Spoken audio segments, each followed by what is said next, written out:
La compagnie Caravelle présente Carnet d'art, podcast.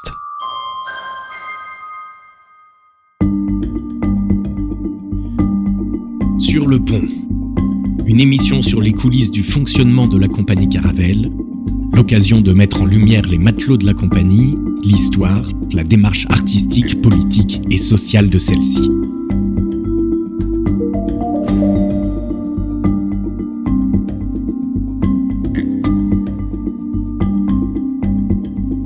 C'est parti. Bonjour Jérémy Buatier. Bonjour. Bonjour Nicolas Buvat. Bonjour. Alors on va parler de Bastronautes, une création de 2024, une coproduction de La Baltérée et de la compagnie Caravelle. Mais avant de dérouler ce projet, d'en parler plus en détail, qu'est-ce qui motive à 25 ans l'écriture d'un conte musical, puisque Bastronautes c'est un conte musical quand on a 25 ans? Est-ce que c'est le plaisir de retourner dans l'enfance, de retomber dans l'enfance? À vous? Le projet, il naît de Nicolas, dans la tête de Nicolas. Et il vient d'une volonté, on a remarqué que, Nicolas remarque précisément, puisqu'il est contrebassiste, qu'on manque terriblement de contrebasse dans le monde de la musique. Et du coup, on cherchait une idée pour mettre en avant cet instrument. D'où le titre Bastronautes. On va dire que le titre, c'est un subtil jeu de mots entre basse et astronaute. Je sais pas, quand j'ai eu l'idée, il m'est tout de suite venu l'idée, c'est une contrebasse, elle rêve d'aller dans l'espace, de devenir astronaute, donc bastronaute. Et du coup, pourquoi la forme du conte musical ? C'est une bonne question. C'est un projet qui, du coup, a été une volonté d'aller vers le public, vers le jeune public. Et le conte musical est une très bonne façon pour le jeune public de s'imprégner d'une histoire. Et comme on voulait faire naître la contrebasse comme un personnage, forcément, c'est pas dans une réalité, c'est dans l'imaginaire. Donc, naturellement, assez naturellement, on est rentré dans le conte, en fait.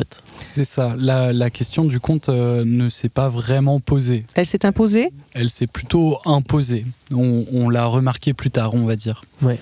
Alors qu'est-ce qu'apporte le conte justement ?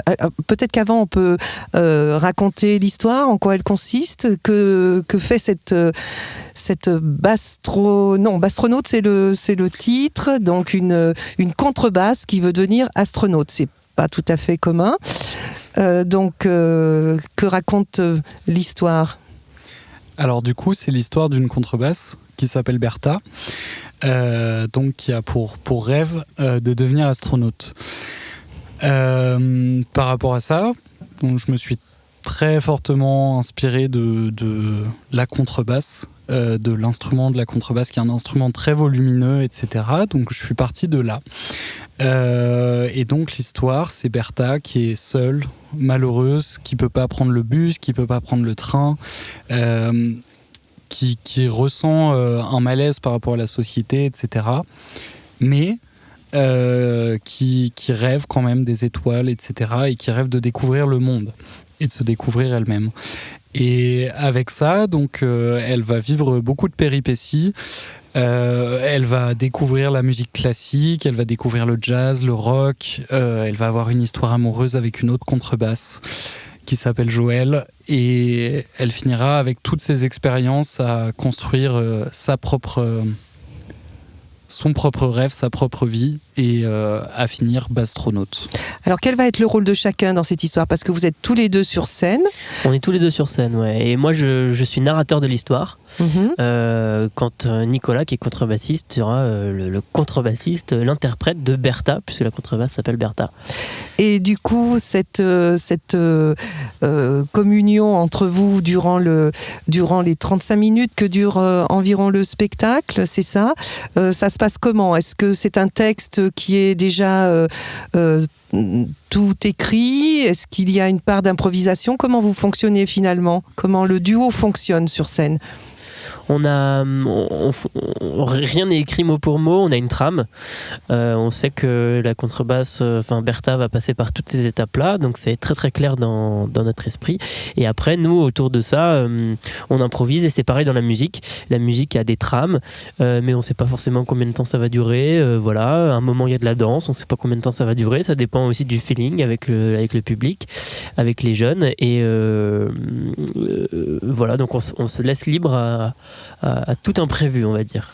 Ça nous semblait important, cette liberté, de par nos expériences. C'est comme ça. Moi, par exemple, je suis plutôt dans le monde du jazz, donc il y a une forte place à l'improvisation. Et Jérémy, dans le théâtre, a aussi beaucoup travaillé autour de l'improvisation, autour de trames. Et aussi dans notre histoire commune, en fait, on a beaucoup travaillé comme ça. On a eu d'autres projets. Et donc... ça s'est fait un petit peu naturellement. Pareil, il n'y a pas eu trop de questions de est-ce qu'on écrit un texte ou est-ce qu'on le fait comme ça. On l'a juste fait comme ça. Alors, est-ce que du coup, les personnages, si j'ai bien compris, ce sont des instruments de musique principalement ? Oui, c'est ça, on est dans un univers d'instruments de musique, donc c'est des instruments de musique qui prennent vie, qui prennent la parole.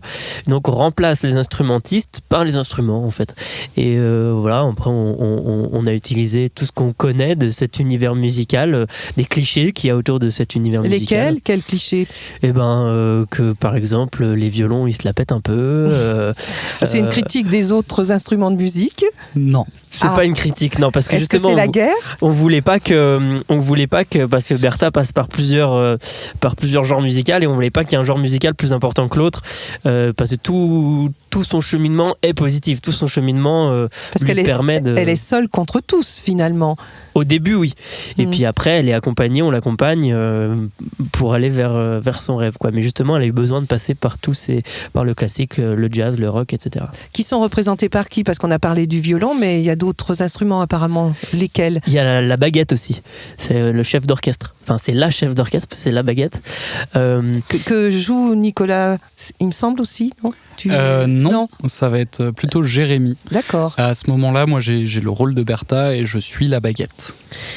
C'est plutôt dans le rock où il y a Jimmy, je crois, qui fait de la guitare et qui est joué du coup par Nicolas à la contrebasse, mais en transformant sa contrebasse pour en faire une guitare électrique. Donc ça, c'est intéressant, ça veut dire qu'on n'entend pas uniquement le son de la contrebasse, on va entendre d'autres sons musicaux qui évoquent ces fameux instruments. Oui et non. Ah. Oui et non. Donc le projet, tous les sons qu'on va entendre sont faits uniquement de la bouche de Jérémy ou de la contrebasse. Par contre, on va utiliser au niveau de la contrebasse ce qu'on appelle des pédales d'effet qui changent le son de la contrebasse. Qui le déforment, etc. Et donc avec ça, on peut s'amuser autour de ça pour créer d'autres sons. Est-ce que c'est un moyen de faire découvrir justement les instruments de musique, de comprendre comment un orchestre aussi peut fonctionner ? Est-ce que vous balayez ce genre de choses ? Tout à fait, c'était aussi un des buts. C'est pour ça aussi que dans nos péripéties, il y a une large palette, la plus large possible, des esthétiques qu'on peut faire, en tout cas autour de la contrebasse. Et on balaye pas non plus tout parce que on ne peut pas non plus tout balayer. Par exemple, on n'a pas les musiques du monde, mais comme j'ai dit précédemment, on a le classique, on a le jazz, on a le rock et on a de la musique plus contemporaine, on va dire électronique. Voilà. Il y a deux choses, c'est à chaque étape, on raconte comment ça se passe dans cet univers, parce que chaque univers est vraiment très différent dans son fonctionnement. Donc effectivement, on explique comment fonctionne cette musique, comment humainement aussi ça fonctionne. Enfin du coup, c'est des instruments, mais voilà. Et ça retrace quelque part aussi l'histoire de la musique, parce que on part du classique pour aller au jazz, pour aller au rock, pour aller vers les musiques contemporaines. C'est assez logique en fait le cheminement. Un conte didactique, c'est-à-dire qui apporte une forme d'enseignement. Je ne sais pas si on aurait cette prétention-là, mais je suis persuadé que quand on l'a joué, il y avait des parents, et je suis persuadé que des parents ont découvert aussi des choses, ont appris des choses sur tous ces univers-là. Oui. Donc un conte musical de 7 à 77 ans, comme on dit. Oui, voilà. C'est dans cette perspective aussi. Même plus jeune. Même plus jeune. À l'éveil musical. Oui. À partir de l'éveil, oui. Oui. Donc c'est quelque chose qui est ancré en vous, puisque vous êtes tous les deux musiciens. Oui. On a cette idée de vouloir faire découvrir la musique, d'avoir cette motivation-là. Moi, je sais que dans mon expérience, c'est l'inverse. Moi, j'ai commencé la musique très tôt, très jeune, à 6-7 ans, j'étais déjà dans une école de musique, et donc quelque part c'est quelque chose de normal quoi, de faire de la musique, et puis on se rend compte que les gens connaissent pas tous les instruments à l'école. On se rend compte, ah bah oui, mais c'est vrai que toi tu fais, moi c'est normal que je connaisse, mais ça c'est normal que tu connaisses pas, et donc il y a une certaine évidence qui se remarque pas chez les autres, et du coup qu'on a envie effectivement après de raconter, d'expliquer, mais c'est trop fou ce que j'ai vécu à l'orchestre ce week-end, ou voilà des choses comme ça qui en grandissant restent en fait. Et on voit également, typiquement dans mon expérience de contrebassiste, on voit que beaucoup de personnes ne connaissent pas tous les instruments, ne serait-ce du coup que la contrebasse. Quand on est contrebassiste, on est confronté très très très souvent à des personnes qui vont nous demander si c'est un violoncelle, ou nous dire oh il est énorme ce violon, etc. etc. Donc, c'est vexant. Ça peut... non, je pense que ça dépend pour les personnes, c'est pas vexant, à la longue... on se dit on est méconnu, on est triste. Non, même pas, je trouve ça... C'est assez rigolo d'essayer d'expliquer aux gens, non, c'est une contrebasse, on fait ça avec, etc. C'est plus... Il y a quelque chose de l'ordre du... Comment on pourrait dire ? À la longue, ça peut être un peu énervant. Quand 3 fois dans la journée, il y a des personnes qui vont s'arrêter pour nous dire il est gros ton violoncelle ou quelque chose comme ça, ouais, au bout d'un moment, c'est pénible. Voilà, donc c'est pour ça que tu t'es dit, je vais écrire un conte musical. Pas que. Il y avait cette idée-là, déjà. Comme ça, on connaîtra la contrebasse, ouais, et on saura ce que c'est. C'est ça. Parce que l'idée de base, c'était vraiment de se dire, en fait, il y a un problème dans le milieu pré-professionnel et professionnel autour de la contrebasse, qui est qu'il n'y a pas assez de contrebassistes, déjà dans les écoles, mais aussi dans le monde professionnel, pour le nombre de postes à pourvoir. Et en fait, quand on descend, parce que le système, c'est une pyramide. Moi, j'étais en Allemagne à ce moment-là, mais c'est aussi une pyramide en Allemagne. En France, la pyramide est encore plus à pic. Donc, quand on descend dans cette pyramide, on se rend compte que le problème est systémique. C'est-à-dire que c'est pas un problème du milieu professionnel, c'est un problème qui remonte vraiment à tout petit. C'est-à-dire que il n'y a pas assez d'élèves qui commencent la contrebasse, donc il n'y a pas assez d'élèves plus tard qui vont faire de la contrebasse. Pourquoi ? Parce que les gens ne connaissent pas la contrebasse. C'est à peu près ça le diagnostic. Une forme de... Pardon, je t'ai peut-être recoupé. Non. C'est une forme de discrimination. En fait, c'est un peu ça, parce qu'elle n'a pas le vent en poupe. C'est pas un instrument dont on a envie. C'est un cercle vicieux en fait. Quand les parents emmènent leurs enfants dans l'école de musique de leur commune. C'est le piano ou le violon. Il y a un piano à la maison, du coup tu vas faire du piano, ou alors la contrebasse. Il n'y a même pas de professeur en fait dans les petites écoles de musique. Du coup, on peut même pas essayer la contrebasse. Donc à partir de ce moment-là, on peut même pas la découvrir. Et puis surtout, si on commence la contrebasse, on dit non mais c'est beaucoup trop gros à transporter, laisse tomber, ça va être trop compliqué. Fais plutôt du violon, de la flûte traversière, ça ira très bien. Oui, c'est vrai qu'une flûte, alors qu'il existe en plus tout à fait. Alors c'est vrai que c'est un problème. On peut prendre le train avec. C'est tout récent. Ah c'est vrai, ça a changé. Oui, ça a changé. Mais donc voilà, c'est un cercle vicieux. Et puis c'est pas un instrument star, mais c'est justement ce qu'on explique dans le spectacle, c'est que c'est pas un instrument de soliste, enfin couramment soliste en tout cas, comme il y a des concertos de violon, des concertos de clarinette ou quoi. Du coup, c'est pas un instrument très mis en avant, et aujourd'hui pourtant c'est l'instrument fondamental de la musique. Les jeunes préfèrent faire du saxophone parce que c'est stylé, de la batterie parce que c'est stylé, du piano, de la guitare, voilà, du violon, mais après tous les autres instruments, il y en a beaucoup moins, mais c'est un facteur 10 quoi. Mais aussi parce qu'ils connaissent pas. Et aussi souvent. Parce qu'ils connaissent pas, évidemment. Mais ils connaissent pas aussi parce qu'ils connaissent pas leur rôle et l'importance de leur rôle. Typiquement la contrebasse. Sans la contrebasse, il n'y a pas de jazz. Sans la contrebasse, il n'y a pas de rock. Sans la contrebasse, il n'y a pas de classique. Donc, faisons l'éloge de la contrebasse. Voilà, il faut effectivement y aller. Quels sont les atouts ? Donc, il y en a déjà pas mal qui ont été donnés ici. Quels sont les atouts de la contrebasse ?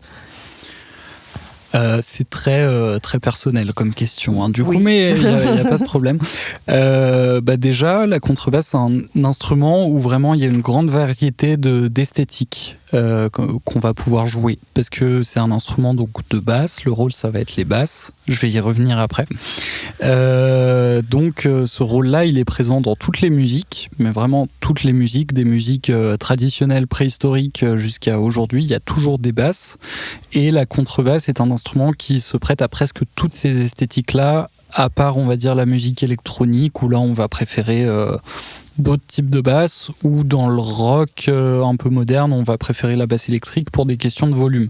Mais on peut faire quasiment toutes les esthétiques musicales avec. Donc voilà, on peut vraiment s'amuser.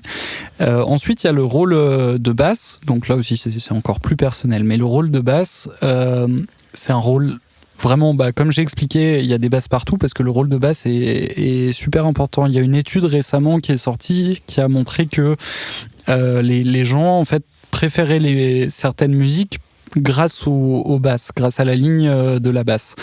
Mais en fait, c'est inconscient, c'est pas conscient. Donc, c'est pas ce qu'on va retenir de la musique et pourtant, c'est ce qui va nous faire aimer la musique. Mhm. Ça, c'est la deuxième chose. Et Discrète, en fait, mais là. c'est ça. Et le rôle de basse, c'est un rôle multiple. C'est-à-dire que c'est un rôle qui est à la fois rôle mélodique. Donc, on va avoir une mélodie chez la basse qui va être le rôle mélodique. Il y a aussi le rôle rythmique. Donc ça, c'est vraiment le principal rôle de la basse, ça va être ça, d'allier la mélodie et le rythme, qui sont les deux facteurs, on va dire, principaux qu'on va demander quand on va demander à des gens qu'est-ce qui fait la musique, ils vont nous répondre la mélodie et la rythmique. Donc en fait, on a les deux facteurs qui sont déjà présents. Après, il y a le troisième facteur qui est le facteur harmonique, où là encore, on est à la base de l'harmonie. Donc, sans nous, il y a juste plus d'harmonie. Donc en fait, on a les trois facteurs vraiment fondamentaux de la musique en un seul instrument. Voilà. Et non, je peux peut-être ajouter encore une chose. Il y a aussi un énorme rapport physique. Vu que c'est un instrument acoustique, tous les instruments acoustiques, ils produisent des vibrations qu'on va directement ressentir dans le corps.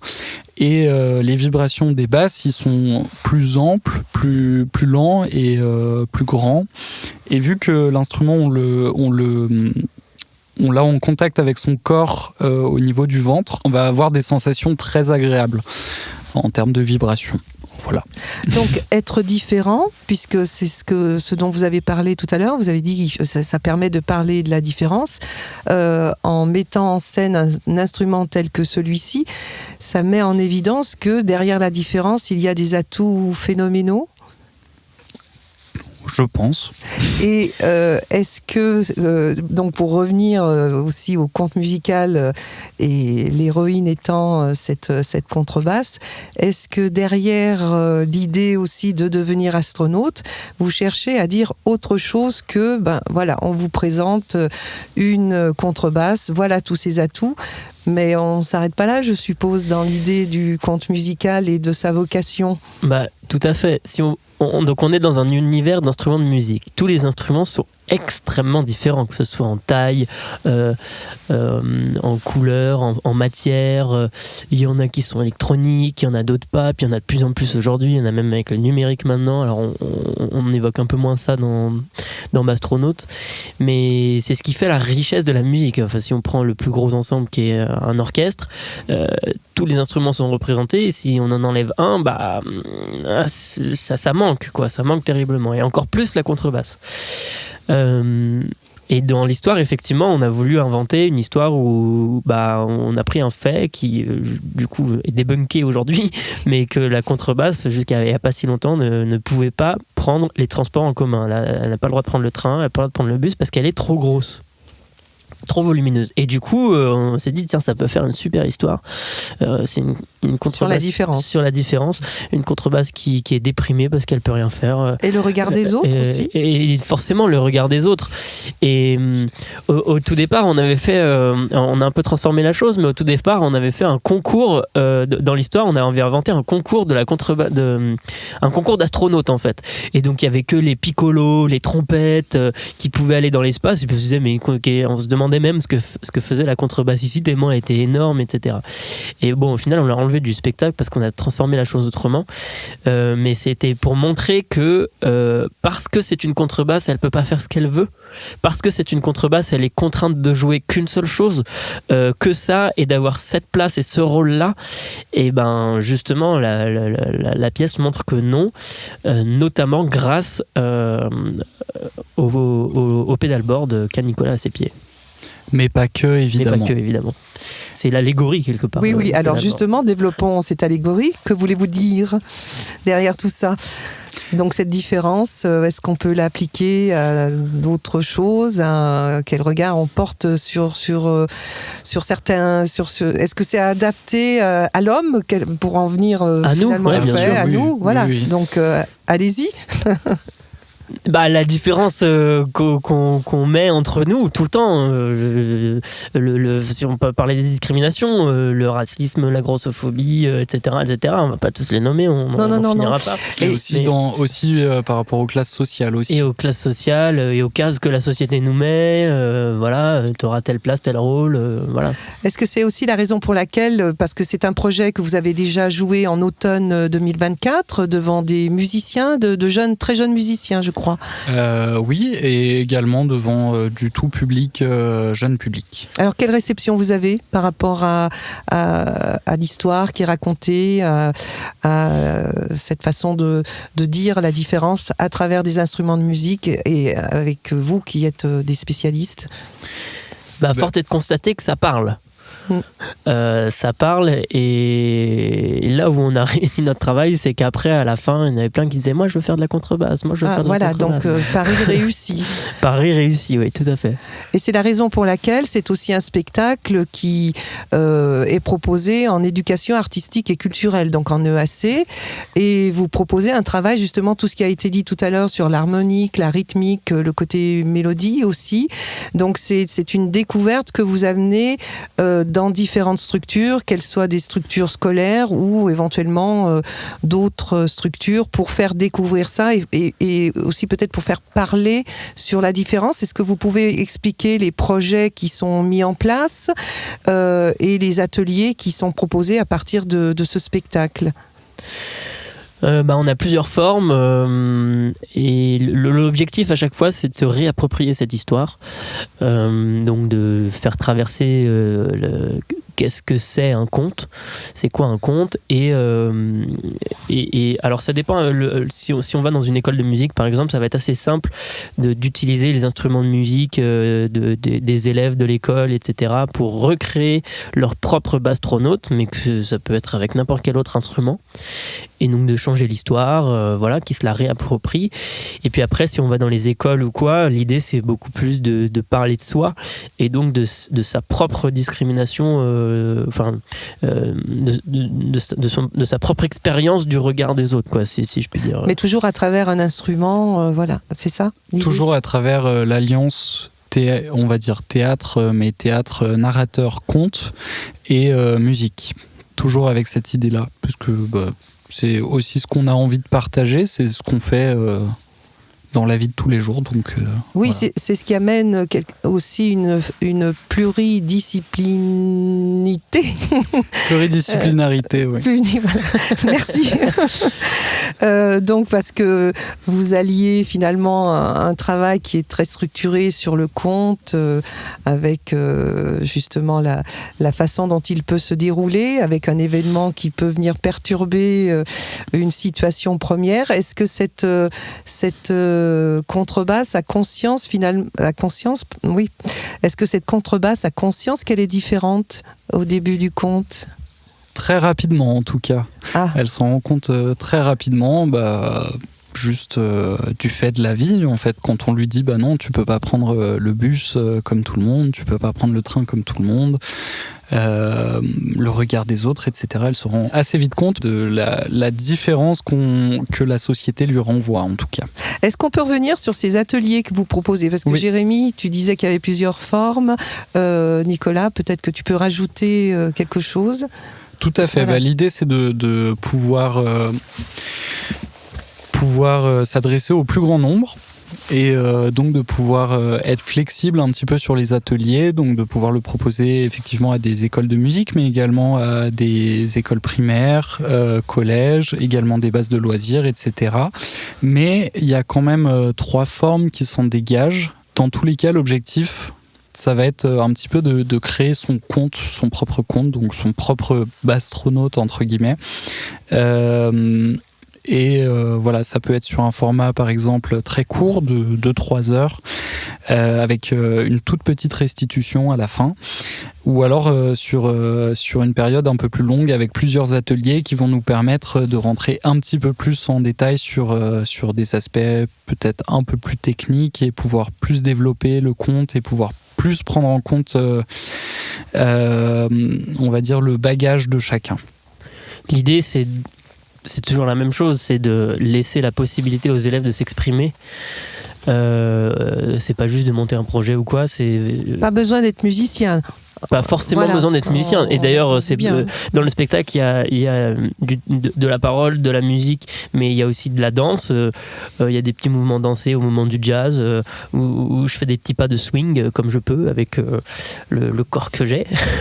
et voilà, laisser la possibilité aux plus jeunes de s'exprimer sur ces sujets-là, des discriminations, mais pas que, de voir qu'est-ce qu'ils auraient envie de raconter, qu'est-ce qui est l'élément perturbateur dans leur propre vie, quoi, quelque part. Qu'est-ce qui les empêche pour réaliser leurs rêves ou qui les empêche.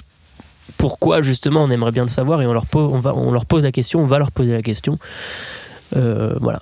Exactement. Et puis aussi dans les choses qu'on travaille, donc il y a tout cet aspect-là, il y a un énorme aspect dramaturgie, mais cette dramaturgie, elle est toujours travaillée en symétrie entre la musique et le théâtre. C'est-à-dire que quand on dit dramaturgie, c'est pas uniquement comment on écrit un texte, c'est aussi comment on écrit une musique.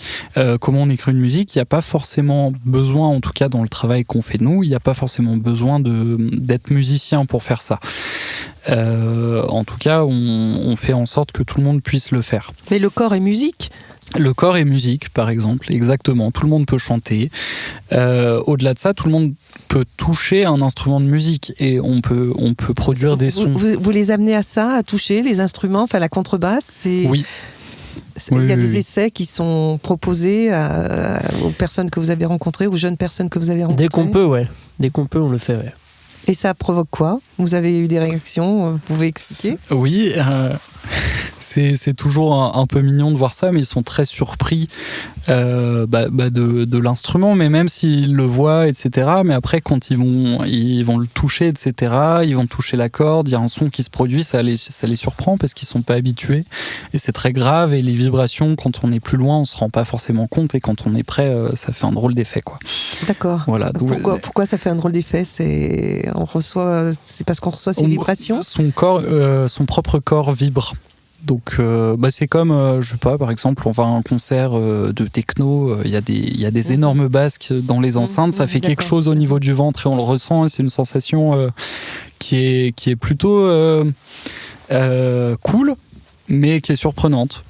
Donc voilà, forcément, si on n'est pas habitué, ça surprend, et du coup on les voit un petit peu sursauter, et puis après nous regarder avec des grands yeux très remplis de bonheur, quoi. Donc c'est assez cool de voir ça. Vous avez eu d'autres expériences dans des structures où des jeunes n'étaient pas forcément musiciens ? Pour l'instant, on a surtout joué dans des environnements, enfin dans les conservatoires, dans les écoles de musique. Mais enfin, on a joué devant des écoles aussi. On n'a pas encore eu de contact direct avec ces élèves-là, ces enfants-là, dans des ateliers ou quoi. Mais c'est prévu. C'est prévu. Est-ce que vous pouvez, Nicolas, est-ce que tu peux dire ton parcours de musicien ? Version longue ou version courte ? Est-ce qu'on a le temps ? Qu'est-ce qui a amené justement à la contrebasse ? Ce serait peut-être intéressant d'expliquer ça. Tout à fait. En fait, je suis né dans une famille de mélomanes. Donc, on a commencé avec mes frères et sœurs la musique très tôt, au plus jeune âge qu'on pouvait, avec l'éveil musical. Et après, au début, je voulais faire un tout autre instrument qui était la clarinette, mais très vite, j'ai changé de voie et j'ai attaqué le violoncelle. Parcours un peu long, hein, désolé. Mais voilà, j'ai attaqué le violoncelle et là, je me suis retrouvé avec un professeur qui jouait de plein d'instruments de musique et qui m'a accompagné une fois à la basse acoustique. Toujours pas la contrebasse, donc. Mais voilà, et en fait, ça a fait un déclic ce jour-là et du coup, j'ai voulu faire de la basse acoustique. Et donc, quelques années après, j'ai commencé la basse acoustique et j'ai arrêté le violoncelle. Mais quelques années plus tard, encore une fois, en fait, les instruments à cordes frottées me manquaient, mais je voulais pas reprendre le violoncelle. Et la basse est un cousin un petit peu éloigné de la contrebasse. Et du coup, j'ai commencé la contrebasse. Voilà, donc parcours semé d'embûches. Mais pas linéaire, mais qui a permis de faire différentes découvertes et d'arriver finalement à l'instrument élu. C'est ça. Et heureux. Exactement. Jérémy, tu as un parcours de comédien, mais aussi de musicien. Oui, moi j'ai commencé la musique très jeune, j'ai commencé la clarinette. J'ai eu des très bonnes expériences quand j'étais plus jeune. J'étais dans une école de musique qui bougeait énormément, donc j'ai fait énormément d'orchestres à l'étranger, etc. Et quand je suis arrivé au collège, j'ai commencé le théâtre et pareil, c'était une révélation pour moi et je voulais en faire mon métier, mais je savais pas trop comment, c'était compliqué. Et puis j'ai quand même continué dans cette voie pour entrer au conservatoire d'Annecy. C'est là où on s'est rencontré avec Nicolas après mon bac et je faisais double cursus, clarinette et théâtre. Mais j'ai voulu insister sur le théâtre parce que j'avais déjà de très belles expériences en musique et j'avais d'autres choses à chercher en théâtre plus en profondeur. C'est pour ça que j'ai fait ce choix-là et aujourd'hui je suis comédien et musicien. Voilà. Vous êtes des astronautes ? D'une certaine manière, oui. Vous avez atteint vos rêves ? Ça, oui. Ah, alors, c'est quoi vos rêves ? C'était quoi ? Quels sont vos rêves et comment vous avez fait pour les atteindre ? Parce que là, du coup, vous donnez des pistes. Finalement, Bastronaute, c'est quand même non seulement un conte musical sur la différence, mais c'est aussi, pour employer une formule un petit peu galvaudée, croire en ses rêves. Et du coup, vous y avez cru ? Est-ce que vous les avez atteints ou est-ce que vous êtes en chemin ? Et est-ce que vous êtes en train de dire finalement à travers ce conte, allez-y ? Alors on est toujours en chemin, hein. Il n'y a jamais de fin aux choses, je pense, mais c'est d'autant plus intéressant. En tout cas, ouais, de mon côté, il a fallu croire en mes rêves, parce que c'est pas évident de dire à ses parents non mais en fait moi je veux vivre de ma musique et je veux pas faire autre chose. Bien tu disais tout à l'heure que tu étais... Oui, mélomane, mais pas musicien. D'accord. Enfin, du coup musicien amateur. Mais c'est passe ton bac d'abord ? Alors, passe ton bac d'abord, oui, et puis après, quand j'ai passé mon bac, là, c'était le moment un petit peu difficile de l'orientation où j'ai eu de la chance parce que j'étais le petit dernier de la famille, donc c'était peut-être plus simple, je sais pas. En tout cas, ils ont fini par accepter, bien qu'au début, les négociations étaient non, mais il faut que tu fasses HEC, et vraiment, j'ai eu une horreur pour ce genre de cursus, c'est très personnel également, mais en tout cas, je suis dans une famille où les études sont très importantes et les études, on va dire, bien vues, c'est-à-dire ingénieur, médecine, HEC, etc., sciences politiques par exemple, qui sont très bien au demeurant, hein, j'ai rien contre ça, mais c'était pas ce que je voulais faire, donc j'ai dû négocier un petit peu. On ne veut pas devenir Attal. Non. Non, plutôt Poutou. Mais non, mais voilà, et du coup, il fallait forcément croire en ses rêves et aussi il fallait montrer à mes parents que je voulais vraiment faire ça. C'était un petit peu une sorte de, il fallait que je le mérite d'une certaine façon, que je leur montre que c'était pas négociable, quoi. Voilà. Jérémy ? Je sais pas si je peux dire que j'ai réalisé mon rêve. Je crois que, comme dit Nicolas, j'ai toujours un chemin à prendre. C'est toujours en chemin.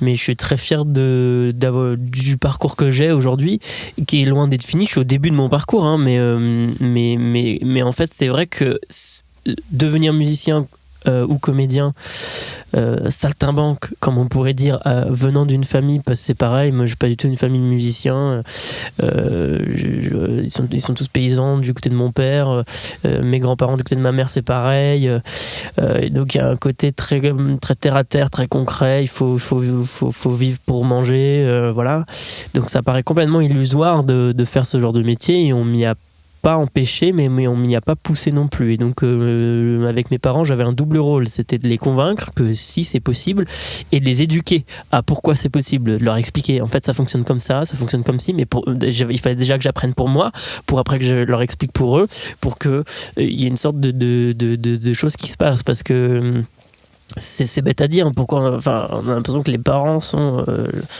mais c'est vrai qu'il y a un moment où il faut apprendre aussi à lâcher ça, quoi, et ça fait partie du parcours, quoi, voilà. Et souvent c'est pas évident parce qu'on est en plus dans des métiers où il y a souvent le syndrome de l'imposteur qui apparaît, donc en plus du syndrome de l'imposteur, le fait de devoir constamment se justifier et essayer de faire comprendre aux gens que en fait si c'est possible, etc., ça aide pas à ça non plus. Et écrire du coup et présenter des spectacles comme Bastronautes, est-ce que c'est quelque part une petite revanche, et puis tout en voulant dire ce que vous avez envie de revendiquer? C'est difficile, la forme du conte musical, à mettre en scène, à mettre en œuvre? Tout est difficile, mais je dirais pas que la forme du conte est difficile. Parce que en fait, on s'amuse un peu quand même. On s'amuse carrément, et après il y a toujours des problématiques, mais je crois pas que ce soit lié au conte.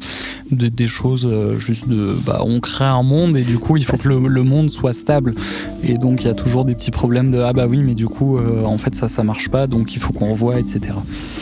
Mais je crois pas que ce soit lié au conte. En tout cas, c'est une forme attractive, ça plaît. Ça a l'air de plaire. Ouais. Et c'est cool. Merci Nicolas, merci Jérémy. Merci à toi.